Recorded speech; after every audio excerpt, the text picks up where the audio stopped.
Alors, ça doit s'afficher quelque part, Jean-Pierre? C'est parti, parfait. Bien, alors c'est parti. Nous voilà ensemble pour un petit peu moins d'une heure. On a décidé que ce concept ne durerait pas plus d'une heure pour bien commencer sur la journée avec à la fois des idées et peut-être des inspirations, des petits teasers aussi. Bienvenue à toutes et à tous. Alors, ces webinaires, parce que certains ou la plupart d'entre vous peut-être nous connaissent chez Talon Handicap, on est spécialisé évidemment dans les forums de recrutement de personnes en situation de handicap. Mais en fait, on voulait sortir un peu de notre sujet strict parce qu'on se rend compte que dans l'accompagnement, que ce soit des candidats ou des partenaires qui nous suivent, il y a tout un tas de contenu qui est demandé et qui en fait permet d'appréhender différents sujets. Et puis, on a eu l'idée aussi de faire ça parce que souvent, quand on voit les problématiques, les freins qu'il peut y avoir dans la gestion du handicap, par exemple, dans une entreprise, et ben, parfois, sur le même sujet, vous changez le mot handicap et vous en mettez un autre à la place, comme peut-être femme ou senior ou d'autres encore. Parfois, c'est presque valable, en fait, aussi, ces sujets, de la même manière. Donc, c'est pour ça que ça nous intéressait aussi de sortir strictement du handicap. Et donc, on va parler de sujet RH et un sujet RH qu'on a choisi qui nous intéressait aussi pour 2 raisons en fait. Premièrement, parce que ça intéresse tous ceux évidemment qui sont en charge des RH, mais c'est intéressant aussi parce qu'en fait, ça peut s'adresser directement notamment aux femmes, mais pas que, puisque l'égalité professionnelle, c'est aussi d'y impliquer les hommes. Voilà, donc on se disait qu'au niveau personnel, ça pourrait être aussi intéressant d'écouter ce matin nos 2 intervenantes. Donc je vais presque plus parler et je vais laisser nos intervenantes donc gérer cette petite intervention de ce matin. Alors d'abord, je vais vous présenter Fabienne Pasco. Donc Fabienne, qui est une consultante RH, on se connaît depuis un petit moment. Elle accompagne beaucoup d'entreprises sur des sujets très différents RH, et elle a la gentillesse de préparer tout ça avec nous et de nous faire part de son expertise et de son dynamisme aussi, vous le constaterez. Et on aime avoir un invité ou une invitée qui va nous permettre en fait de positionner le sujet, mais d'une manière très concrète, parce qu'il ne s'agit pas juste de théoriser ou de débattre sur un sujet, il s'agit de savoir comment concrètement certaines entreprises en fait s'impliquent sur ces sujets. Et donc on a le plaisir d'accueillir ce matin Eliane Bonbrun. Bonjour Eliane. Alors votre micro est coupé. Bonjour. Voilà, bonjour. Donc vous êtes en charge de l'égalité professionnelle chez Orange sur le périmètre France. Sachant qu'on va le voir, il y a un lien relativement étroit entre la France et le positionnement groupe de Orange, qui est une entreprise qui agit aussi au niveau international. Mais vous allez nous faire part de pas mal d'actions que vous avez la gentillesse de partager. Vous allez nous partager ce matin ce que fait Orange. Enfin, en tout cas, une partie, parce que je crois qu'il y a beaucoup de choses chez Orange. Du coup, Fabienne, peut-être que je vais lancer la présentation. Et puis, je te laisse prendre la main pour y aller. Alors, je vais proposer aux personnes qui nous suivent, c'est difficile en ce moment, on ne peut pas se rencontrer et on en est bien peiné. Donc, vous pouvez poser vos questions dans le chat, évidemment. Il y a Jean-Pierre qui est en backup et qui relaiera vos questions. Mais on peut aussi, si nécessaire, et on essaie d'humaniser un peu tout ça, vous donner la parole. Donc, si vous souhaitez prendre la parole, n'hésitez pas à la demander sur le chat. On fera en sorte de le faire. On a juste une petite contrainte de temps. Il faudrait qu'à 10 heures, on arrive à finir et on a beaucoup d'informations. Donc, tout ça sera disponible et on vous le mettra à disposition après.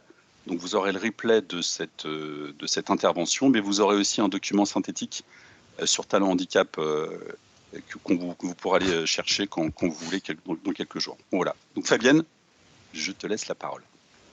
Bonjour à tous.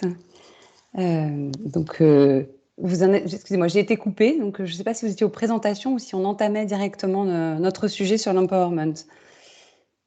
On peut y aller, en fait. Donc, j'ai juste fait une on petite peut y aller. introduction, donc on peut y aller. Merci. Bon. Oui, alors ce sujet, c'est vraiment un sujet du mois de mars. Donc, même si effectivement on est tous et toutes d'accord pour se dire que l'égalité des droits, c'est pas une question de mois de mars et c'est toute l'année. Néanmoins, ça résonne particulièrement. Et avec Eliane et Antonio, on se faisait la remarque en préparant le contenu de ce matin, de ce qu'on veut vous présenter, qu'on trouvait que c'était vraiment la première année où le sujet avait été traité de manière si profonde et vraiment en mettant l'accent sur cette question des droits. Et on s'en réjouissait, bien entendu. Et on avait décelé également, je pense que c'est pareil pour vous, une vraie volonté d'action sur le sujet et pas simplement de déclaration d'intention ou de littérature sur le sujet. Donc, au-delà du côté très, très réjouissant de voir les choses avancer, et puis on va en parler dans la présentation qu'on a faite avec Eliane, c'était aussi pour nous un super écho sur le mot empowerment, parce que ça nous a semblé correspondre parfaitement à ce mot qui est difficilement traduisible en français, empouvoirment, bon, c'est pas très beau, mais à ce qui décelait d'action en lui, et je voulais tout de suite peut-être essayer une définition, puis vous aurez bien sûr la parole là-dessus. Antonio va vous la donner, c'est l'objectif de cette heure ensemble. Mais peut-être essayer déjà une première définition pour voir justement en quoi ça faisait écho à ce qu'on ressentait sur ce mois de mars. Donc l'empowerment, c'est le processus par lequel un individu acquiert les moyens de renforcer sa capacité d'action. Et c'est pour ça que on a trouvé que ce titre d'armes d'égalité massive nous permettait de se projeter encore plus, de manière un petit peu ironique, mais de se projeter encore plus dans l'action. Parce que pour les femmes, c'est vraiment la capacité à s'émanciper elles-mêmes. Et une petite expression que j'aime bien, c'est apprendre le pouvoir de faire, le pouvoir d'agir, et non pas le pouvoir sur. Et je trouve que tout de suite, ça permet de voir le changement de paradigme vers lequel on a envie d'aller, en fait, avec cette notion d'empowerment. Voilà, c'était la petite introduction que je voulais faire sur le sujet. On a 3 points. Antonio le disait, c'est très dense. On va se donner la parole avec Eliane sur ces 3 points-là. Le premier, c'est vraiment de revenir sur cette question d'égalité professionnelle, et celle qui nous taraude toutes et tous, je pense, c'est comment on passe de cette conformité légale à laquelle on est, entre guillemets, pour les entreprises, contraint, ou en tout cas à laquelle on doit se conformer, et ce qui est bien normal, mais à une réalité de l'égalité dans les comportements. Donc comment on constate que les choses ont pu évoluer concrètement dans les actions justement des femmes et des hommes dans les entreprises. Ça, c'est le premier point. Le deuxième, évidemment, qui découle du premier, c'est comment est-ce qu'on peut accompagner les femmes dans le dépassement de ce fameux plafond de verre, des croyances limitantes. C'est le rôle de l'entreprise, et Léane en parlera beaucoup avec pas mal d'illustrations, et vous aussi, j'imagine. Mais c'est aussi comment on renforce les ressources, hein, comme dans toutes les actions de prévention, de santé ou d'égalité, c'est comment on renforce aussi les acteurs eux-mêmes avec les fameux dispositifs d'empowerment. Et puis on terminera avec un troisième point plus spécifique sur vraiment des questionnements cette fois sur comment est-ce qu'on doit recruter plus spécifiquement des profils féminins, enfin différemment des profils féminins que des profils masculins. Est-ce qu'il y a des actions spécifiques à mettre en œuvre, notamment autour de tout ce qui est marque employeur, image de l'employeur, pour recruter des profils féminins, particulièrement dans des secteurs où les métiers sont vus comme masculins.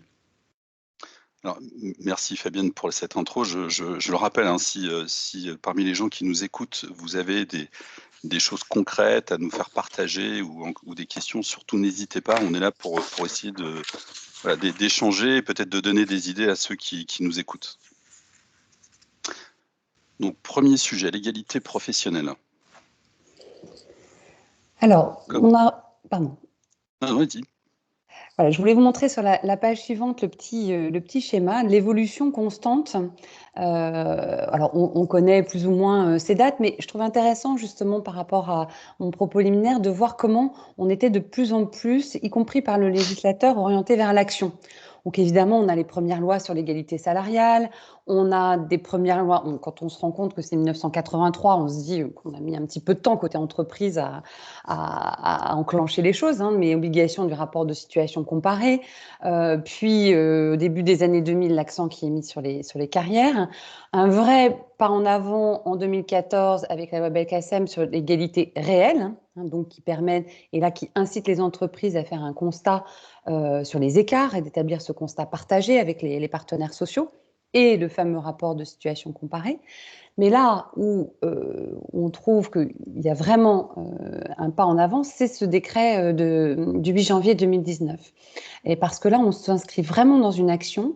On inverse aussi quelque part l'obligation pour l'entreprise qui doit effectivement donc présenter des indicateurs uniques et standardisés. Donc c'est pareil pour tout le monde, on ne choisit pas ce qu'on veut mettre en avant. Et on arrive au fameux index dont on parlera ensuite. Mais c'est aussi une obligation, une incitation forte avec sanctions financières sur des résultats suite au plan d'action si on est effectivement inférieur à ce que l'index impose. Donc là, on est vraiment tourné vers l'action et on demande à l'entreprise de montrer que l'environnement dans lequel les femmes et les hommes travaillent eh bien, est favorable à cette égalité des droits. Voilà, donc concrètement, on a quelques chiffres à vous présenter avant qu'Eliane l'illustre par l'expérience, enfin par les résultats d'Orange, mais concrètement quelques chiffres. Hein. Donc l'index implique d'être effectivement, de mettre en place, quand on est en dessous de 75 points sur 100, de mettre en place des actions sous peine de pénalité. La moyenne des répondants en 2021, c'est 85 points sur 100. On va rentrer un petit peu plus dans le détail ensuite. Les bonnes nouvelles aussi, puisqu'on voit que c'est une année un petit peu charnière. Alors, je pense que la situation sanitaire n'y est pas pour rien non plus, mais de plus en plus de répondants à cet index. Hein. Il y avait 59% de répondants en 2000, il y en a 70% en 2021, donc c'est quand même beaucoup, et 84% pour les entreprises qui sont de plus de 1000 salariés. Donc on voit bien aussi que c'est un marqueur pour les entreprises de marketing social et de positionnement RSE assez fort. Néanmoins, une petite surprise sur laquelle on reviendra, c'est que deux indicateurs qui restent à la traîne. Alors, l'indicateur haute rémunération, on voit bien effectivement pourquoi. Hein, il y a évidemment des transformations internes qui sont en cours, on espère, dans les entreprises. Mais un indicateur qui, moi, m'étonne beaucoup plus, qui est celui du congé maternité. Donc, cet indicateur-là, vous savez, c'est celui qui consiste à dire que quand une femme revient de congé maternité, elle doit bénéficier des augmentations de salaire, de la moyenne des augmentations de salaire de sa catégorie professionnelle. Donc, c'est un petit peu, quand une femme ne bénéficie pas de cette augmentation-là, c'est un petit peu comme si vous aviez des salariés dans l'entreprise que vous payez en dessous du SMIC. Enfin, pour moi, c'est la même chose. C'est-à-dire qu'on a une loi qui dit, bah voilà, le minimum, c'est ça. Si on ne l'applique pas, on est clairement hors la loi. Alors, en plus, concrètement, ce sont des paramétrages à faire. Alors, on peut toujours passer à côté d'un paramétrage, hein, parce que ça peut être, si on rate quelque chose sur cet indicateur-là, évidemment, on a 0. Donc, bon, il y a peut-être des choses à affiner. Mais néanmoins, on peut s'interroger que là, on est sur le respect strict de la loi et que cet indicateur reste à la traîne, c'est quand même un petit peu dommage. 2%, à noter que 2% des entreprises ont la note maximale de 100%. Donc, ce sera un indicateur, évidemment, qui sera très regardé dans les prochaines années. Voilà, donc là, c'est quelques chiffres. Je ne vais peut-être pas m'attarder parce qu'on a beaucoup de choses à dire, mais vous l'aurez dans le document qu'Antonio, que Talent Handicap passera, bien sûr, là-dessus.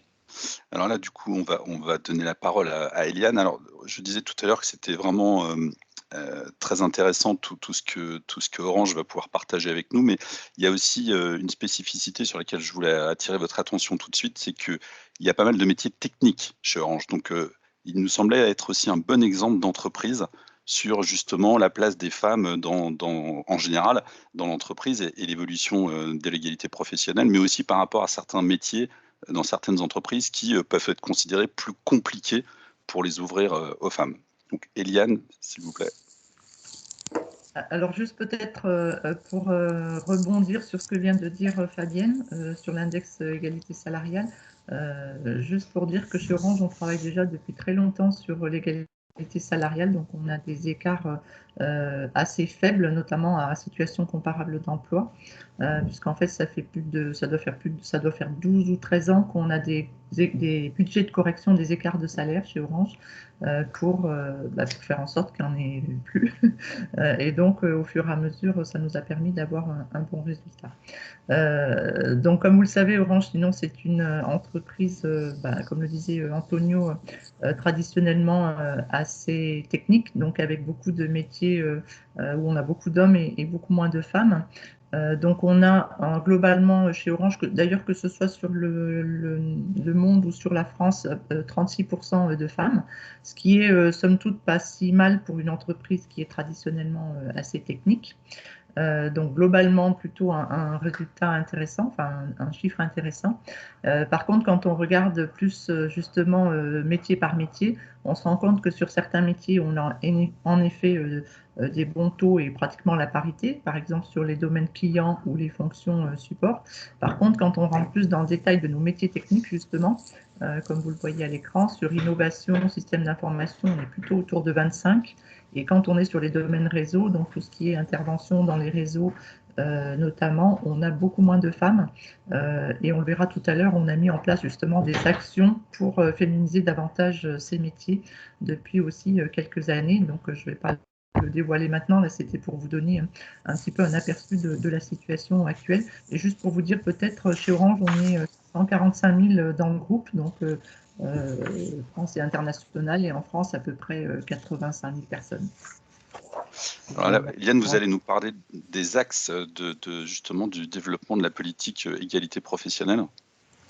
Alors oui, donc notre politique égalité professionnelle, en fait, elle a été définie il y a déjà pas mal de temps. On travaille sur ces sujets-là depuis plus de 15 ans chez Orange. Et on a une politique qui a été menée sur du long terme, donc avec des axes qu'on travaille déjà depuis longtemps. Donc le premier axe, c'est la mixité des métiers, enfin la mixité professionnelle des métiers, donc entre les femmes et les hommes.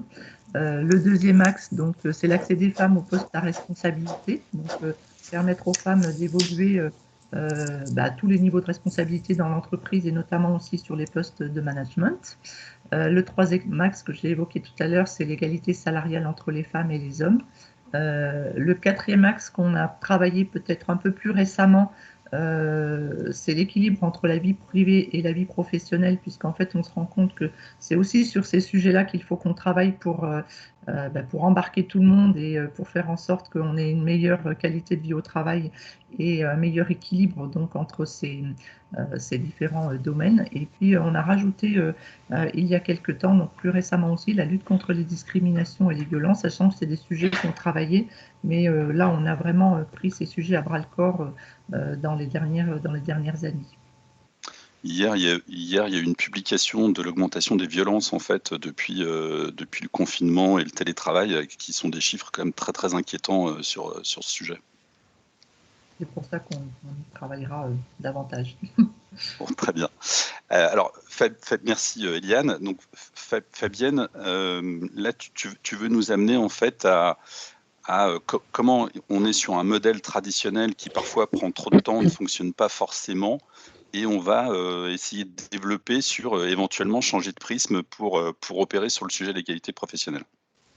Exactement. Donc, quand on s'est questionné de pourquoi effectivement on a du mal, alors que, comme on vient de le voir, la législation nous incite vraiment à ces évolutions, et pourquoi on a encore du mal dans certaines entreprises à pouvoir le constater concrètement, soit dans les résultats d'index, comme on l'a vu, soit dans les résultats vraiment au niveau des comportements, que ce soit dans toutes les axes RH, recrutement, développement, management, communication interne ou autre. Et donc, partant de ce questionnement-là, on voulait partager avec vous effectivement ce point de se dire, et finalement, quand on choisit de négocier en France un accord égalité homme-femme notamment, mais un peu tout accord, on retrouve toujours le même schéma très classique. On ne se pose pas trop la question d'ailleurs, c'est-à-dire qu'on a un sujet que le législateur nous apporte, il nous passe le plat.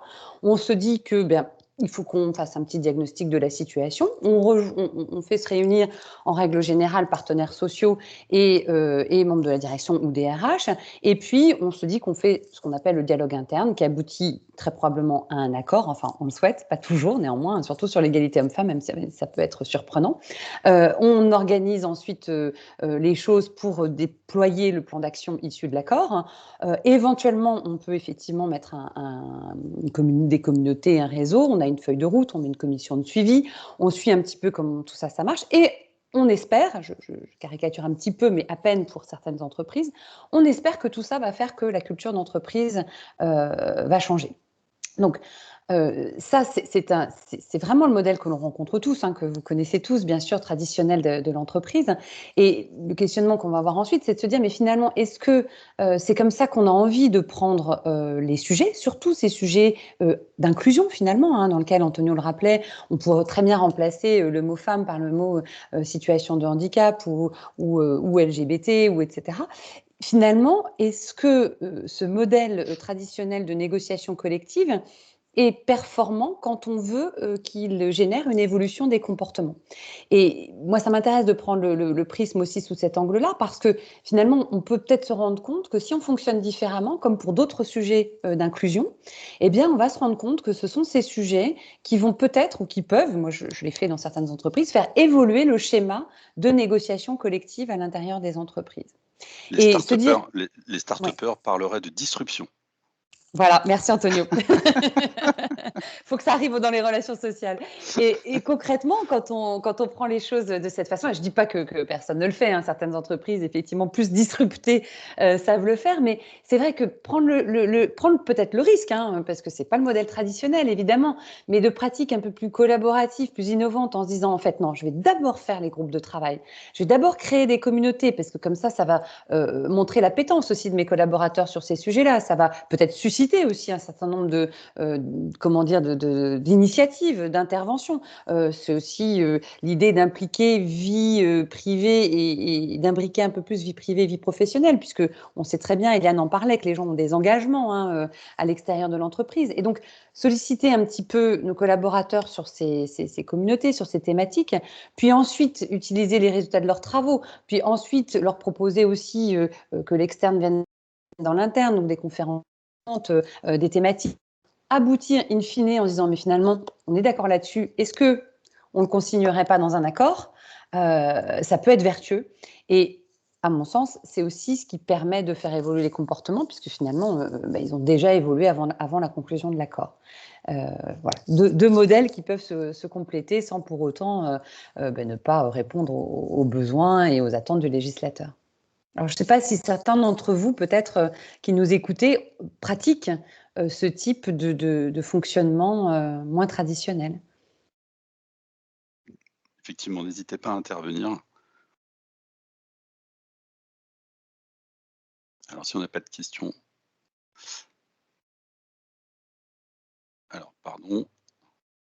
Voilà, Juste on pour ajouter schématise. que, oui, on schématise, et puis juste pour ajouter qu'effectivement, il y a toutes ces briques-là à prendre en compte et qu'elles n'ont pas forcément un ordre prédéfini comme on l'a vu sur le curseur et comme parfois on a tendance à le voir. Et qu'effectivement, tout ça vient nourrir la brique marque employeur qui, quelque part, pourrait être un petit peu plus circulaire par rapport à tout ça, mais alimentée, bien entendu, par l'interne, par les réseaux et les communautés internes.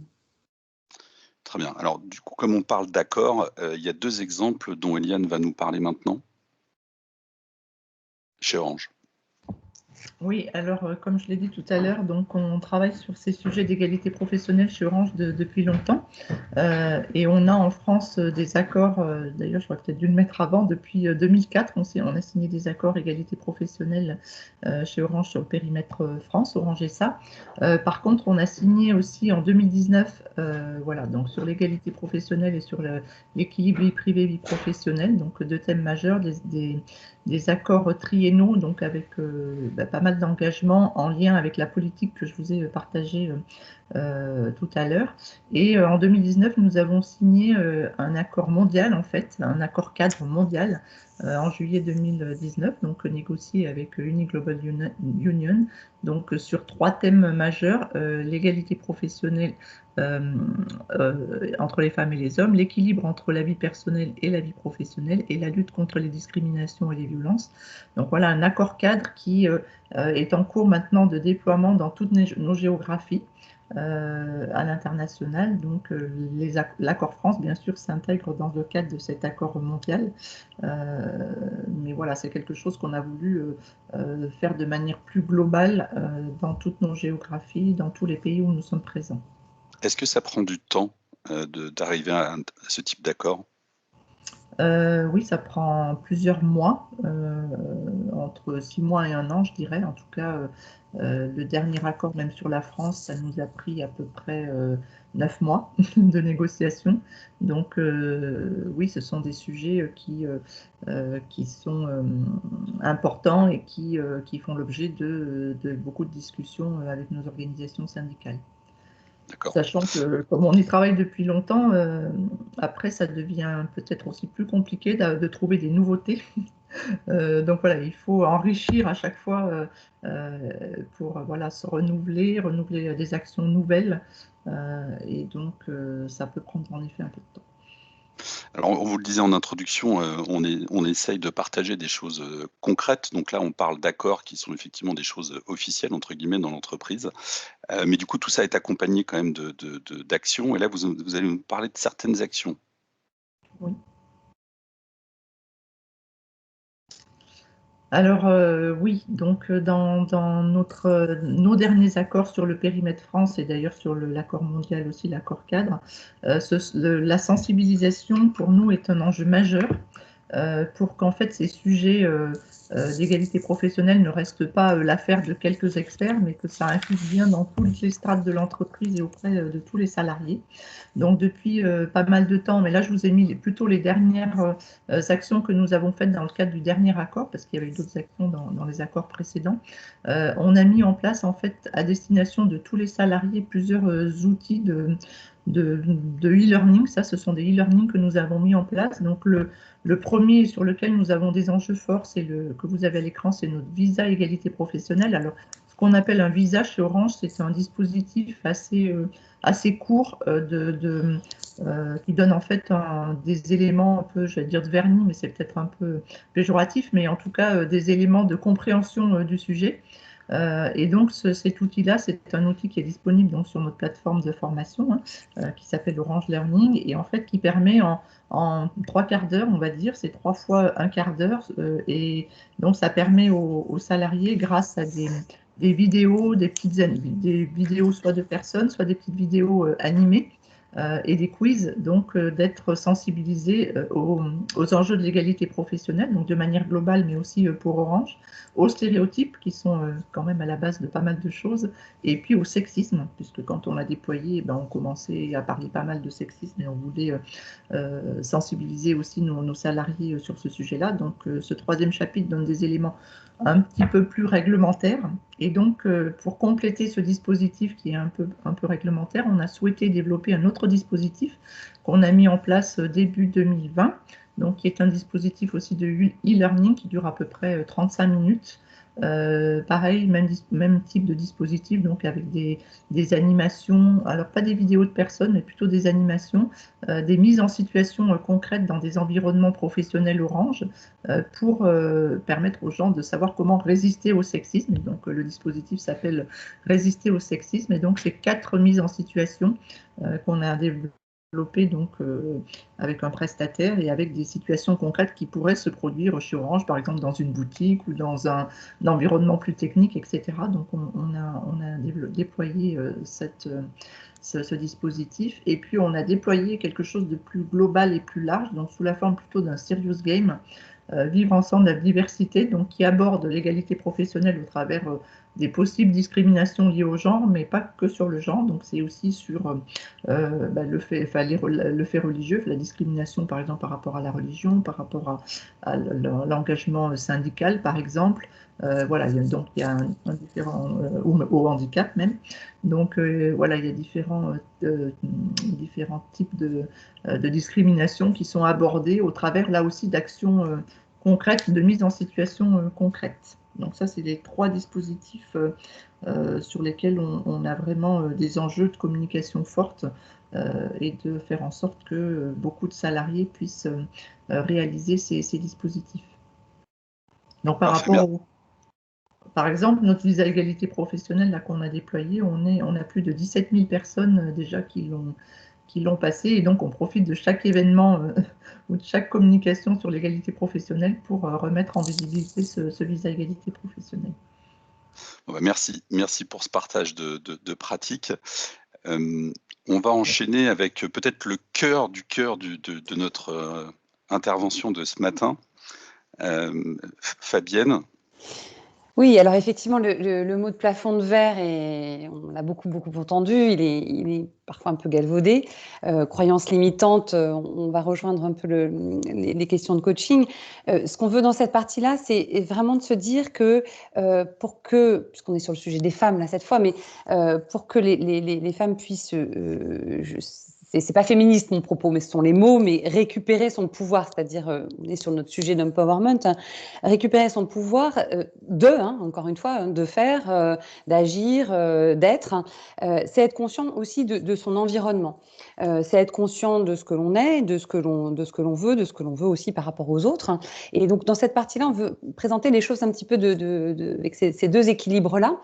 D'abord, effectivement, ce que l'entreprise, comme on l'a déjà vu avec les présentations aussi des exemples orange d'Eliane, ce que l'entreprise fait pour pouvoir finalement mettre cet environnement positif et permettre aux femmes de cette égalité des droits, mais aussi effectivement ce qu'elle peut proposer aux femmes pour renforcer leurs ressources. Je prends souvent l'exemple même si c'est un petit peu trivial, des risques professionnels. On dit toujours, voilà, quand on veut faire de la prévention sur les risques professionnels, bah oui, on va éloigner le danger, donc on va éloigner le sexisme, on va éloigner les stéréotypes, on va éloigner tout ce qui peut ne pas garantir l'égalité des droits, ça c'est la première chose. Et puis on va aussi renforcer les ressources, comme en prévention des risques, c'est-à-dire que on va aussi rendre l'individu plus fort, avec une meilleure estime de lui, avec une meilleure vision, une meilleure image de ce qu'il est professionnellement. Donc on va agir sur ces 2 côtés-là.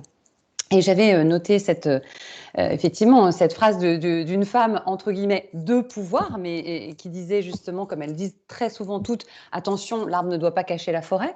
Et elle disait, voilà, il ne suffit pas de détecter un haut potentiel et puis de la mettre dans un programme et puis de lui dire, vas-y, gravis les échelons. Parce que ça, effectivement, c'est déjà énorme quand les entreprises le font et le proposent. Et il y a beaucoup de démarches qui vont dans ce sens-là pour rétablir cette question d'égalité, allant même jusqu'à des quotas, bien sûr. Mais ce qu'elle disait, c'est que ça ne suffit pas. Derrière, on a besoin d'accompagner en fait les femmes dans cette propre vision qu'elles ont parfois limitante d'elles-mêmes. Donc c'est pour ça que je voulais vous remettre cette citation. En revanche, désolée, je retrouverai peut-être d'ici là, mais j'ai oublié de qui elle était. Je vous retrouverai ça. Je la remettrai dans le centre de la page. Oui. Alors, on arrive à ce qu'on appelle la politique d'inclusion. On aime bien ce terme chez Talent Handicap. Et c'est ce qui fait aussi qu'on attaque ce sujet ce matin. Donc, la politique inclusive garante de la diversité et de l'égalité. Là, on parle vraiment de posture, je pense. Oui, exactement. Et puis alors, donc la définition, je vous l'ai donnée tout à l'heure. On va pas la reprendre pour autant. Mais ce qui est intéressant de constater, c'est vraiment que là, ça va dans la même démarche de laisser la place aux singularités, laisser la place effectivement à chacun pour pouvoir être dans cet environnement d'entreprise sécurisé qui permet d'être soi-même. Et de pouvoir être soi, c'est aussi pouvoir faire sauter les freins à la prise de responsabilité des femmes, permettre de dépasser autocensure, des culpabilités intériorisées, etc. Donc, même si tous ces complexes, effectivement, sont dépassés, ce dont on se rend compte, régulièrement, je reviens encore sur l'action, les comportements, c'est que l'inertie des modèles un peu traditionnels font que ces inégalités peuvent perdurer. Et qu'est-ce que c'est cette inertie? C'est effectivement, le modèle traditionnel, c'est qu'est-ce qu'on appelle la légitimité, qu'est-ce qu'on appelle la compétence et qu'est-ce qu'on appelle la performance. Et alors là, moi, ça me réjouit parce que ça laisse un champ immense à toutes des formes de management qui ont une efficacité et qui sont tout à fait liées à la performance, mais on va effectivement re-questionner la place de l'erreur dans l'entreprise. On va re-questionner la place du manager dans l'entreprise. Donc effectivement, allant plus vers le manager coach, servant leader que le manager chef qui a ses galons et qui est un petit peu en posture haute. On va re-questionner de ce que c'est que d'avoir de la légitimité et de l'expertise. Donc tout ce questionnement en fait est très vertueux pour les entreprises et permet vraiment de redonner sa place et de se questionner sur la manière dont on veut faire évoluer les entreprises quand on prend en compte la place des femmes et le droit des femmes dans celle-ci. Est-ce que, alors j'ai une Alors, petite j'ai pris le question, vieux slogan Fabienne. des années 68. Hein. Lequel? Ne me libérez pas, je m'en charge. C'est vraiment la clé, mais c'est important parce que c'est vraiment la clé de voûte. On le verra après avec les dispositifs que l'entreprise peut proposer pour renforcer les ressources des femmes. Alors, du coup, j'ai une question. On parle beaucoup, je vois par exemple dans les programmes d'école de commerce, on parle énormément des soft skills, c'est-à-dire que non seulement, évidemment, hein, on donne une éducation théorique sur ces sujets-là aux étudiants, mais on met quasiment toutes les écoles, je crois, aujourd'hui, parlent de la personne et essaient de leur faire prendre conscience que la personne, elle a ses propres capacités. Elle a son profil, elle a son, enfin, etc. C'est l'humain en fait, hein, ce qu'il est et ses forces et ses faiblesses. Est-ce qu'aujourd'hui l'entreprise est un peu en décalage par rapport à ça? Quand on en parle dans toutes les écoles de commerce, est-ce que dans toutes les entreprises, on a vraiment ça à l'esprit? On s'adresse pas juste à des compétences, on s'adresse pas à soit une femme, soit un homme, on s'adresse à en fait des qualités humaines qui sont avant tout ce qui est l'intérêt pour l'entreprise, puisqu'on parle de liberté. Hélène, vous voulez répondre ou je réponds la question très philosophique du jour.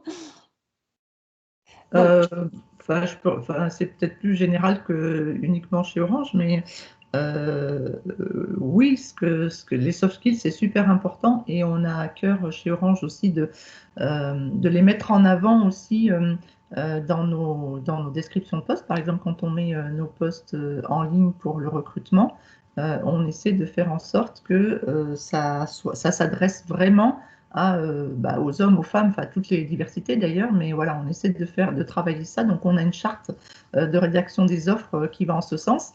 Donc ça, c'est vrai qu'on fait tout pour aller vers ça. Et on essaie de faire tout aussi pour indiquer que même si la personne n'a pas toutes les compétences, elle va pouvoir se former. Après, ceci dit, il y a certains métiers sur lesquels la base technique est aussi très importante, donc on ne peut pas ne travailler que sur cet aspect-là. Et donc, voilà, on travaille sur sur les deux aspects parallèlement, mais vous avez raison, le côté soft skills est super important et c'est quelque chose sur lequel on travaille davantage. On verra tout à l'heure quand je vais parler des classes de techniciennes, mais des personnes qui sont en reconversion et c'est vrai qu'il y a des personnes qui n'ont jamais touché à de la technique avant et qu'on amène à travailler sur ces métiers. Donc on est on travaille plutôt sur en effet leur motivation, leurs envies, leurs souhaits, etc. que vraiment les compétences techniques qu'elles pourraient avoir puisqu'elles n'en ont pas forcément au démarrage, mais on en reparlera tout à l'heure. Mais oui, c'est très important les soft skills. Alors, il nous reste un petit peu moins de 20 minutes. Du coup, comment on accompagne les femmes chez Orange? Parce qu'on a parlé du cadre, mais concrètement, comment ça peut se vivre en entreprise et comment on peut opérer pour cet accompagnement? Alors, pour favoriser donc l'évolution des femmes chez Orange, donc on a mis en place un certain nombre de choses déjà depuis pas mal de temps aussi, notamment des programmes de développement. Alors, on organise par exemple ce qu'on appelle nous des parcours au féminin.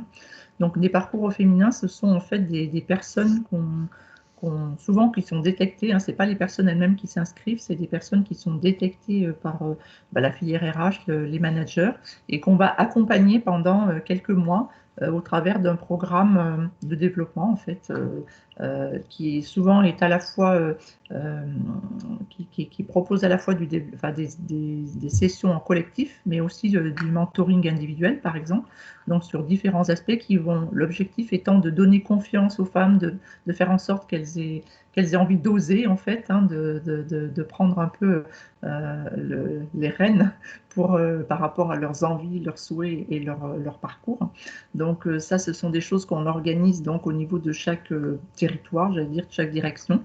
Ensuite, on a des programmes aussi en lien avec le talent management. Donc, on a travaillé pas mal aussi sur ce qui est comment détecter justement les potentiels et notamment les femmes, parce que voilà, parfois par les stéréotypes, nos managers peuvent avoir tendance à reproduire ce qui existe déjà dans l'entreprise.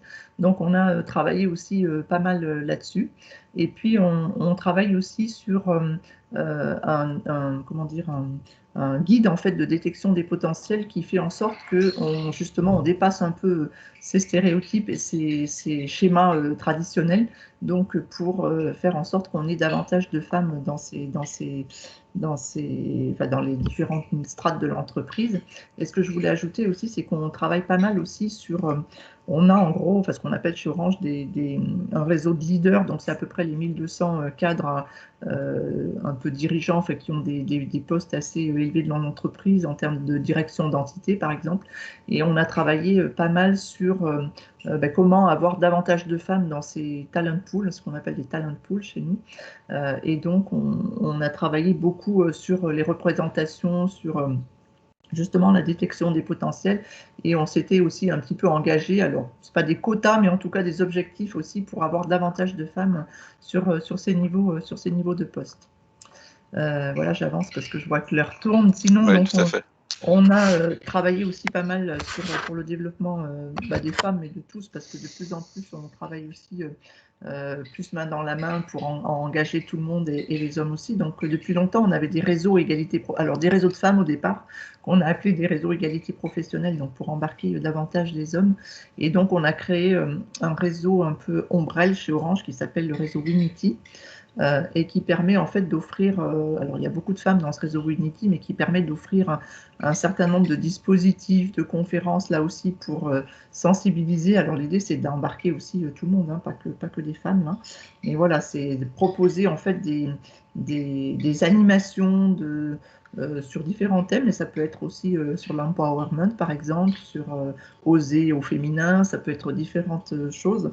Comment se présenter aussi sur les réseaux sociaux, par exemple. Enfin, il y a tout un tas d'animations qui sont faites, donc en distanciel, puisque toutes les personnes peuvent être partout. Hein. Il y a 6500 membres dans cette communauté. Et donc, voilà, c'est quelque chose qu'on travaille beaucoup aussi, qu'on a créé, ça fait 3 ans à peu près.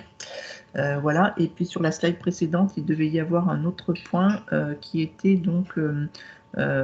oui, alors donc pour permettre aux femmes d'évoluer dans l'entreprise aussi, j'ai évoqué tout à l'heure les budgets complémentaires là, de correction d'écart de salaire pour l'égalité salariale, mais donc on a aussi la volonté d'avoir des femmes à tous les niveaux de l'entreprise, et donc on a depuis maintenant 12-13 ans aussi des budgets supplémentaires, donc au-delà du budget global de promotion, des budgets supplémentaires pour promouvoir davantage de femmes, donc les accompagner, les promouvoir sur des postes à plus de responsabilité, et donc avoir plus de femmes aussi dans nos réseaux de management. Donc voilà, des choses assez volontaires donc pour accompagner ces femmes vers plus de responsabilité et qu'elles soient présentes à tous les niveaux de l'entreprise. Et on voit que c'est collaboratif et avec la présence de l'entreprise affirmée.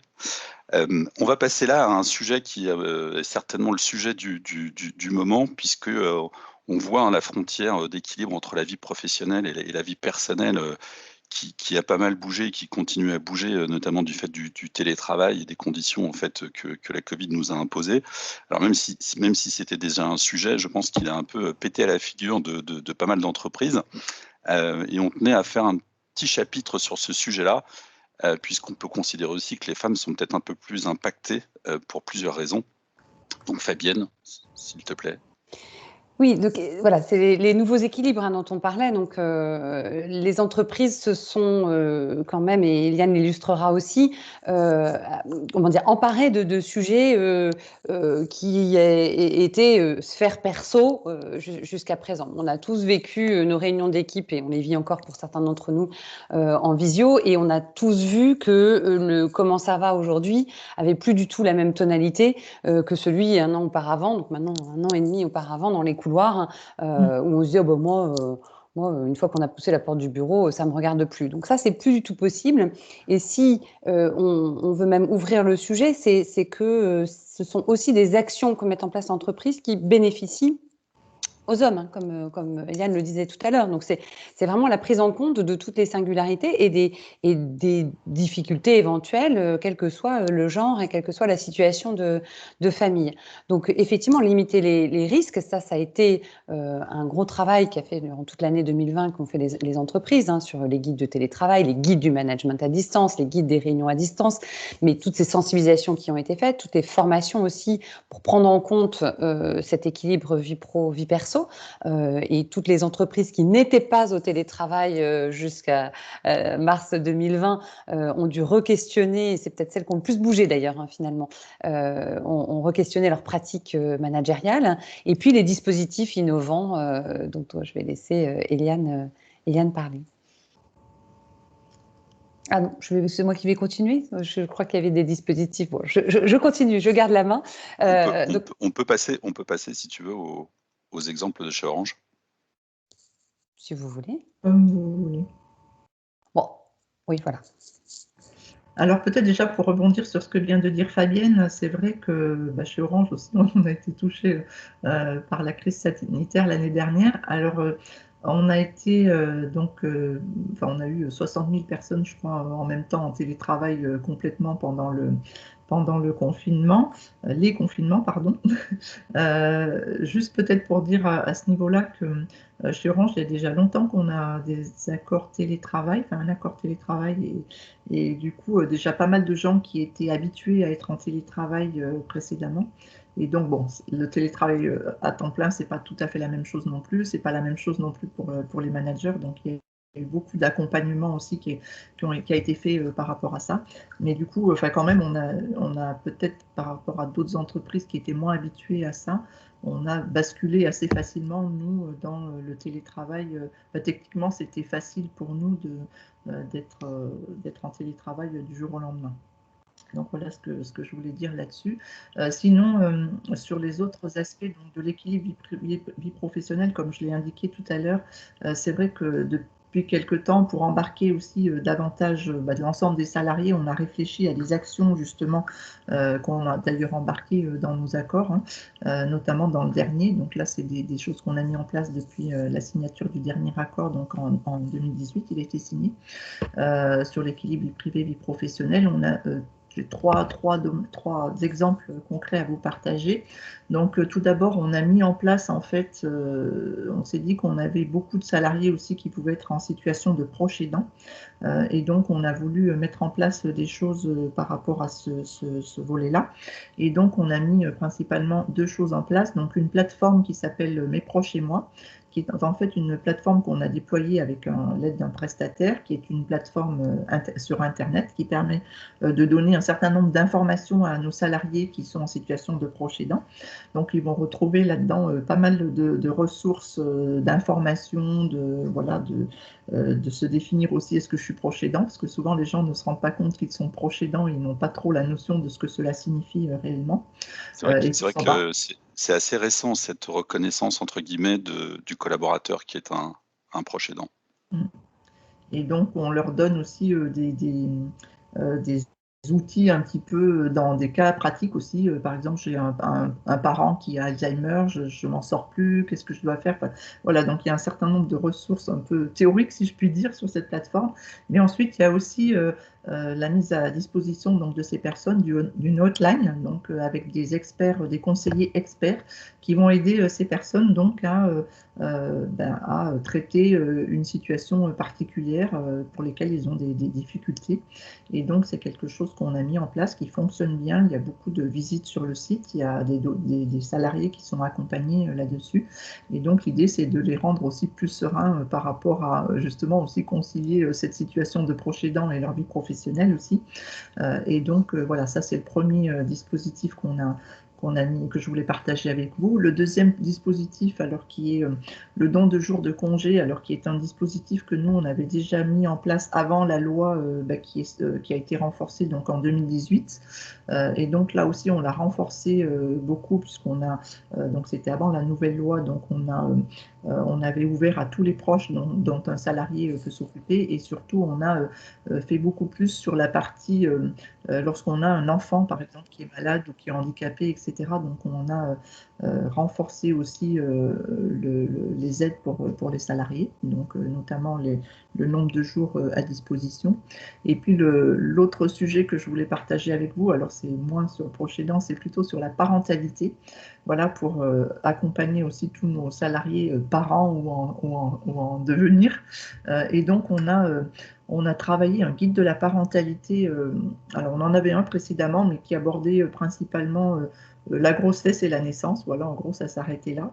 Là, on a fait quelque chose de beaucoup plus riche, puisqu'on va du désir d'enfant, donc en passant par la PMA jusqu'à la grand-parentalité, en passant par la monoparentalité, par comment on gère aussi des adolescents, les problématiques qu'on peut rencontrer, les aides qu'on peut avoir, etc.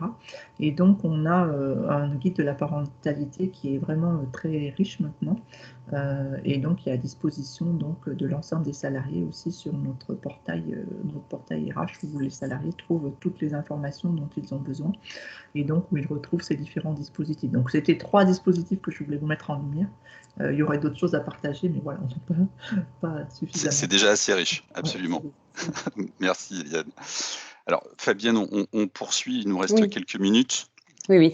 Alors, juste effectivement pour faire le lien, donc ce que l'entreprise propose comme environnement favorisant les qualités des droits, donc fondamental, et ces exemples sont très illustratifs. Et puis l'autre pendant, donc celui qu'on a évoqué avec les quelques exemples d'Orange aussi, sur comment je renforce les ressources des femmes. Et je voudrais simplement faire un petit zoom sur le mentoring. Alors évidemment, il y a du coaching individuel, il y a la sélection avec le talent development des potentiels, mais la question du potentiel, moi, m'embête un peu toujours parce que on est encore dans la logique que les femmes doivent faire plus, doivent faire davantage pour accéder à. Et donc, voilà, donc, il n'y a pas une présomption d'incompétence, mais ça peut perdurer encore quand on est dans des entreprises qui ont des modèles très traditionnels. Et là où je trouve que le mentoring est très puissant, c'est qu'il implique les deux parties quelque part. C'est-à-dire qu'il implique effectivement ceux qui vont être mentorés, alors les mentees, comme on les appelle. Donc c'est super, ça va être un apport effectivement d'expérience, de partage d'expérience et d'évolution de carrière. Mais il apporte aussi énormément à ceux qui sont donc les mentors. Et cette émulation extrêmement positive permet, à mon sens, de faire évoluer les mentalités et de faire évoluer clairement les comportements. Et quand j'ai vécu la situation de mentoring, eh bien, je suis encore plus ambassadeur de cette égalité des droits parce qu'il y a vraiment des apprentissages réciproques. Donc, je trouve que particulièrement pour la question d'égalité des droits et d'empowerment des femmes, donc de redonner ce pouvoir, de renforcer cette estime de soi, le mentoring est particulièrement efficace et il l'est encore plus quand il est encapsulé dans un dispositif. C'est-à-dire que ce n'est pas juste un mentor et MNT, mais qu'on se dit, tiens, voilà, je l'ai fait dans quelques entreprises, on dit, voilà, écoutez, le comité de direction d'une filiale ou d'un groupe, eh bien, les X personnes, les 10 personnes, les 12 personnes vont être mentors de 10 femmes, de 15 femmes, etc. Et dans ces cas-là, on trouve vraiment, parce qu'on est vraiment orienté sur l'action, on voit vraiment qu'il y a des évolutions qui voient le jour et des comportements qui se transforment. et donc une marque employeur aussi qui se transforme. Donc voilà, en parallèle des efforts des femmes pour dépasser leurs croyances, pour terminer le propos là-dessus, les croyances limitantes, eh bien, elles doivent pouvoir se trouver dans un environnement de travail et dans un environnement qui travaille l'inclusivité. Et il me semble que dans l'ensemble des dispositifs et des créativités, des choses qu'on peut mettre en place, le mentoring est un très bon exemple. Merci Fabienne, je sais que tu aimes ce sujet du mentoring. Alors, il nous reste vraiment assez peu de temps. Je sens qu'on va un tout petit peu déborder, mais cette dernière partie est aussi très intéressante. Alors finalement, comment est-ce qu'on arrive à attirer des femmes dans certains métiers dans l'entreprise?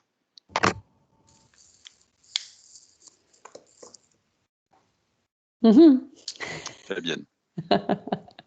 Alors, moi, j'avais juste un risque, et puis après, on va voir aussi les solutions concrètes. Il y a juste un risque, effectivement, quand on parlait tout à l'heure entreprise et puis école de commerce, recrutement, entre recruteurs et surtout pour jeunes diplômés, c'est le risque de se neutraliser. C'est-à-dire que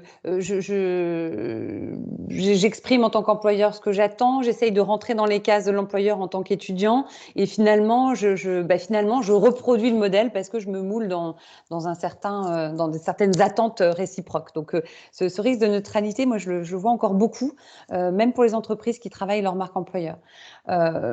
Pour introduire le sujet, c'est aussi ce que l'on peut dire et ce qu'on a souvent dit pour les personnes en situation de handicap, quand les entreprises arrivent vers nous pour nous dire alors comment je recrute des personnes handicapées, parce que c'est comme ça que la question est posée directement. Comment je fais alors? Ça commence mal. Ça commence un peu mal.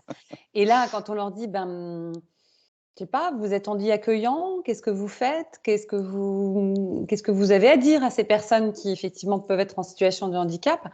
Alors là, on ouvre un chantier énorme, on ouvre une porte, on n'est pas sûr de voir la lumière au bout du tunnel, mais voilà. Donc la question pour les femmes, c'est un petit peu la même, néanmoins, c'est qu'est-ce que vous faites pour manifester, montrer à des professionnelles femmes qu'elles vont avoir leur place chez vous, qu'elles vont pouvoir s'y épanouir, qu'elles vont pouvoir développer leur carrière et qu'elles vont pouvoir avoir le rôle qu'elles veulent avoir surtout, quel qu'il soit. Donc, c'est un petit peu toutes ces questions-là. Et puis, en signe de petit clin d'œil, on voulait aussi terminer par ce qu'auraient dit Marie Curie et Gertrude Ederle, mais je crois que Eliane a une belle illustration là-dessus sur le sujet. Effectivement, encore des actions très intéressantes chez Orange. Alors, oui, chez Orange, sur tout ça, alors on a créé un programme l'année dernière. J'avais d'autres choses à dire, mais je vais aller vite parce que je vois qu'il est 10h01. Donc, on a créé un programme qui s'appelle Hello Women, qui a été mis en place, qui est un programme groupe en fait, qui va être déployé dans toutes les géographies, mais on a commencé à le déployer sur le périmètre France. L'idée, en fait, c'est d'avoir des actions dans ce programme qui vont permettre de recruter des femmes dans nos métiers techniques et numériques, de les fidéliser, de les attirer, de les reconvertir, d'en reconvertir aussi, et puis de faire aussi des actions vers le système scolaire. Donc c'est quelque chose, on a fait un appel à projet pour ça, pour que des entités, des associations, etc. nous apportent leur soutien aussi sur ce programme. Et donc on vient de le lancer et on est en train de commencer à le déployer. On a retenu 5 projets qui nous paraissaient intéressants, mais on ne va pas avoir le temps de le déployer plus là aujourd'hui. Et puis il démarre tout juste. Mais voilà, c'est un programme qui va être très riche et qu'on a mis en lumière aussi pour certains s'ils l'ont vu sur l'externe également, pour s'adresser aux femmes. Et puis sinon, on a 2 autres choses qui sont intéressantes, je pense, à partager pour recruter davantage de femmes sur nos métiers techniques. Comme je l'ai dit tout à l'heure, sur nos métiers du réseau, on a beaucoup moins de femmes, donc on a mis en place 2 types d'actions. Donc une première action, ce sont des classes de techniciennes. Donc c'est déjà depuis pratiquement 10 ans maintenant qu'on fait ça, c'est-à-dire on cherche, on recrute, on prend des femmes en formation, en alternance pendant une année à peu près. Donc ils sont avec le soutien de Pôle emploi, avec des organismes de formation tels que l'AFPA, donc des femmes souvent qui sont en reconversion, comme je le disais, et qu'on va amener sur nos métiers de techniciennes. Et donc voilà quelque chose qui nous a permis de recruter pratiquement 400 femmes sur ces métiers, de recruter en CDI, puisque l'idée c'est que si tout se passe bien pendant cette année d'alternance, elles sont ensuite recrutées sur des postes ouverts en CDI. Donc ça c'est le premier dispositif. Et puis le deuxième dispositif, donc, qui est aussi pour faire un petit peu aussi de marque employeur aussi, comme vous l'évoquiez, Fabienne. Donc, c'est les rencontres numériques pour elles. Ce sont des événements en after work, alors qu'on a fait en son temps en physique. Donc, pour permettre à des femmes ou des jeunes femmes ou des jeunes diplômés ou des étudiantes en recherche d'alternance également, de venir à la rencontre de recruteurs, mais aussi d'ambassadrices d'Orange qui vont avoir joué le rôle de rôle modèle aussi pour leur montrer ce qu'on peut faire en tant que femme chez Orange sur des métiers techniques numériques. Et donc, là aussi, qui nous permet d'attirer des jeunes femmes ou des femmes sur nos métiers techniques.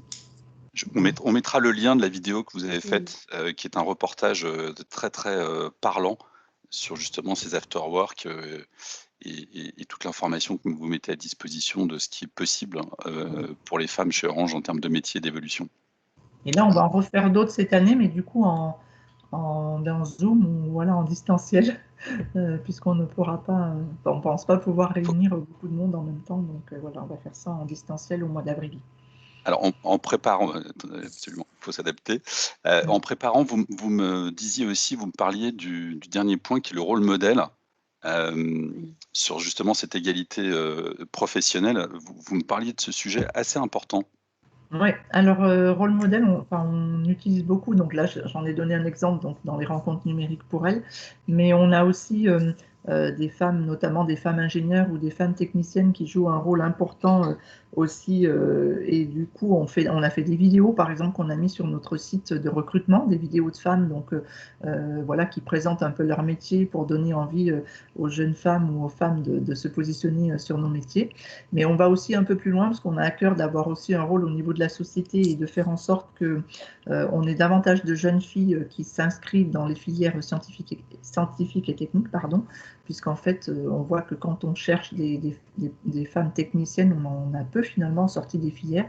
Donc là aussi, on essaie d'aller vers les jeunes filles des collèges, des lycées, grâce à des associations partenaires. On fait par exemple du shadowing, c'est-à-dire qu'on reçoit des jeunes filles de lycée,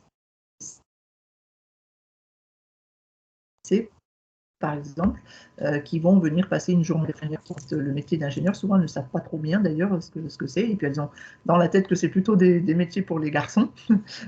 Et donc voilà, ça leur fait prendre conscience aussi de ce que le métier d'ingénieur ou qu'est-ce que le métier de technicienne. Voilà, donc on met en avant nos marraines aussi pour avoir un certain nombre d'actions vis-à-vis de ces publics et de ces jeunes filles, parce que souvent c'est des jeunes filles, donc aussi du milieu scolaire. Oui, en termes de... Oui, Jean-Pierre. Je me permets d'intervenir parce que quelqu'un a levé la main, Monsieur Ramos a levé la main, je te le dis juste pour information. Monsieur Ramos. Oui, rebonjour à tous, Joseph Ramos, délégué général d'Andeco. Je voulais saluer aussi Redouane, j'en profite pour saluer notre ami Redouane Benani avec qui nous organisons le salon Handi-Achat. Et nos intervenants, merci pour cette conceptualisation et ces exemples très très pratiques. J'avais 2 questions et c'est pour ça que j'intervenais. Alors c'est vrai que c'est pas facile à suivre des fois, hein, PowerMind, Soft Skills, After Work, Mentoring, il faudra programmer des formations en anglais pour nous. Mais j'avais 2 questions très pratiques. En termes de politique publique, est-ce qu'il y a des politiques publiques qui vous avez un accord mondial entre la France et d'autres pays européens? Est-ce qu'il y a des distinctions de politique publique sur cette question d'égalité hommes-femmes? Je pense à ça parce que, par exemple, l'Angleterre est beaucoup sur une politique de non-discrimination et pas de quotas et d'obligations. Ça, c'est la première chose. Et la deuxième chose, c'est comment se situe la France par rapport à cette question, par rapport à nos amis européens. Donc la question est pour moi, je suppose. Je pense. Ouais. Donc oui, vous avez tout à fait raison de noter ce point-là. C'est pour ça qu'en fait on a un accord qui est plutôt un accord cadre pour notre accord mondial, puisqu'en fait, toutes les politiques publiques, toutes les législations sont différentes dans les différents pays et nous sommes présents, vous avez évoqué l'Europe, mais nous sommes aussi présents pas mal en Afrique, dans les pays d'Afrique. Et c'est vrai qu'on ne traite pas les choses de la même façon dans les différents pays. Les politiques publiques ne sont pas les mêmes. La maturité aussi dans les différents pays sur certains sujets n'est pas la même. J'ai évoqué tout à l'heure comme exemple le visa égalité professionnelle que nous avons déployé en France déjà depuis 2 ans. Là, on est on en sort un nouveau, donc qui est un visa international qui sera davantage adapté aux autres géographies, puisque en fait, par exemple, on ne traite pas le sexisme de la même façon en France ou peut-être dans des pays d'Afrique. Voilà, on va l'aborder sous des angles différents. Et donc, c'est pour ça que, en effet, cet accord cadre va pouvoir se déployer de manière différente dans les différents pays et en fonction aussi de des axes qui sont à travailler plus ou moins dans les différents pays. Il y a peut-être des pays où il y a des axes plus forts à travailler, peut-être le sexisme. Dans un autre, ça serait peut-être plus sur le handicap. Voilà, en fonction de la maturité et puis des politiques publiques des différents pays, les choses seront abordées de différentes façons. Donc, cet accord cadre va être déployé de manière très pragmatique en fonction des spécificités de chaque pays, ou de chaque zone, en tout cas, de pays. Et l'autre question, c'était, pardon, je l'ai oublié du coup, la France Non, c'est comment on se situe par rapport à nos voisins européens sur cette question d'égalité professionnelle? Alors ça, Est-ce moi, qu'on je est connais plutôt moins. avancé? Est-ce qu'on est plutôt avancé? Est-ce qu'on est plutôt en retard? Comment on se situe? Par rapport, moi, j'ai moins d'informations là-dessus globalement parce que moi, je suis sur la France. Je ne sais pas si Fabienne, vous avez Non, plus j'ai d'infos pas là-dessus. d'informations chiffrées. En fait, je suis désolée, ça va être, Monsieur Ramos, un peu frustrant, mais j'ai pas d'informations chiffrées. Ce que je constate en revanche, qu'il y a un élément, mais qui répond pas directement à votre question, c'est que de plus en plus en France, pour faire ce travail-là de comparaison, notamment pour les groupes, se monte à l'image de ce qui peut se passer outre-Atlantique. Alors, ça va être encore un peu de l'anglais, mais bon, des directions qu'on appelle DE&I, donc diversité, égalité et inclusion. Et ça, en fait, c'est très intéressant parce que une des premières missions de ces directions qui se montent dans pas mal de groupes, moi que je vois en France, hein, c'est justement d'établir un état des lieux. Alors pour eux, hein, pas de manière globale, de manière nationale hein, pour chacun des pays, mais ils font vraiment un travail d'état des lieux en regardant ce qui est de l'ordre vraiment purement franco-français, comme par exemple les sujets de législation de handicap ou d'égalité hommes-femmes, notamment pour ce qui concerne la France. Et puis, les avancées autres, hors accord, parce que c'est vrai que nous, on est particulièrement lotis sur ces aspects législatifs. Et justement, comment les choses avancent avec ou sans accord en fonction des pays. Donc, les travaux, moi, j'incite vraiment les entreprises en France à créer ces directions et à arrêter les silos. J'en avais parlé dans un livre blanc justement sur l'inclusion, les pratiques inclusion dans les entreprises, d'arrêter ces silos hommes, femmes, jeunes, vieux, situation de handicap, discrimination de genre, enfin LGBT, etc., pour essayer d'avoir cette vision d'ensemble, parce qu'un de leurs premiers travaux que je trouve très intéressant, c'est vraiment cet état des lieux international, justement. Merci beaucoup à vous tous. Alors, est-ce que quelqu'un souhaite partager une pratique de son entreprise ou, enfin, il y a eu assez peu de questions et d'interventions. On peut prendre encore quelques minutes si vous le souhaitez. Bon, on a pas mal de discrétion. Alors, on souhaitait aborder la spécificité un peu du handicap, puisque c'est quelque chose qui nous tient à cœur chez Talent Handicap, mais on n'a plus vraiment le temps. On s'en reparlera peut-être lors d'un prochain webinaire, parce qu'effectivement, et je reprends des expressions l'expression que j'ai entendue plusieurs fois, que être une femme et en situation de handicap, c'est parfois la double peine hein, dans sa vie professionnelle. Encore une fois, c'est pas très heureux, mais c'est des choses qu'on entend par les personnes concernées elles-mêmes. Et je pense que ça aussi, ça permet de voir les choses un peu différemment sous cet angle-là. Mais bon, on l'abordera peut-être avec justement des témoignages précis. Si jamais vous avez été un petit peu frustré par ce que vous avez entendu ce matin, on s'est rendu compte avec Eliane et Fabienne que le sujet est vraiment très large et mériterait de s'arrêter sur des points très très précis. J'espère juste que ça vous a donné des clés des clés sur le prisme, hein. Comment est-ce qu'on peut aborder ce sujet-là de manière un petit peu différente, sans aller dans la disruption, mais Fabienne a une approche un peu non classique, on va dire, et ça peut être très intéressant. Et puis, je crois et j'espère, hein, que les exemples, et on n'a pas vu tout ce que vous faites chez Orange, mais les exemples concrets de ce que Orange fait sont vraiment des exemples très très intéressants. Et peut-être pour conclure, hein, chacune, moi j'avais retenu une chose lors de notre premier entretien, Eliane, c'est qu'en fait tout ça a pris du temps, parce qu'en fait Orange est engagé depuis longtemps. Donc est-ce que sur cette notion de si je m'y mets, est-ce que ça prend beaucoup de temps ou pas?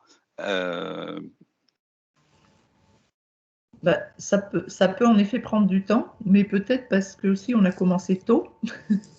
Donc en effet, ça prend du temps. J'ai l'impression, enfin c'est mon avis personnel, là, j'ai l'impression que là, c'est des sujets qui sont plus sur le devant de la scène aujourd'hui. Et peut-être qu'on va avancer, je l'espère en tout cas, un peu plus vite maintenant que ça n'a été le cas peut-être dans le passé. Là, on vient d'organiser la semaine dernière, donc du 8 au 12 mars, une semaine d'égalité professionnelle chez Orange. On se rend compte qu'on a eu beaucoup plus peut-être de participation, d'engagement pendant cette semaine que les années précédentes.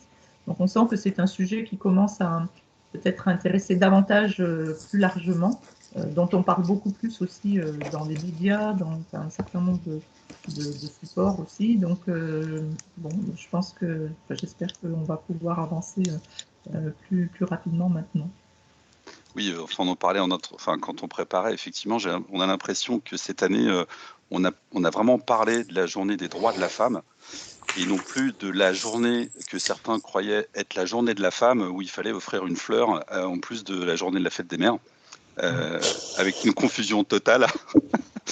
J'ai l'impression que le message est passé un peu mieux cette année, ou alors c'est parce qu'on est dedans, je ne sais pas, mais effectivement, et le télétravail et la Covid, évidemment, c'est pas quelque chose dont on se réjouit, mais peut-être que ça a mis effectivement ces sujets un peu plus en exergue, et comprendre dans les entreprises, dans les managements, que voilà, il faut être soucieux des conditions de travail et de l'évolution de ses collaborateurs sur plein d'aspects. Fabienne, est-ce que... Oui, peut-être juste en conclusion aussi, pour répondre à ta question du temps et conclure sur le sujet.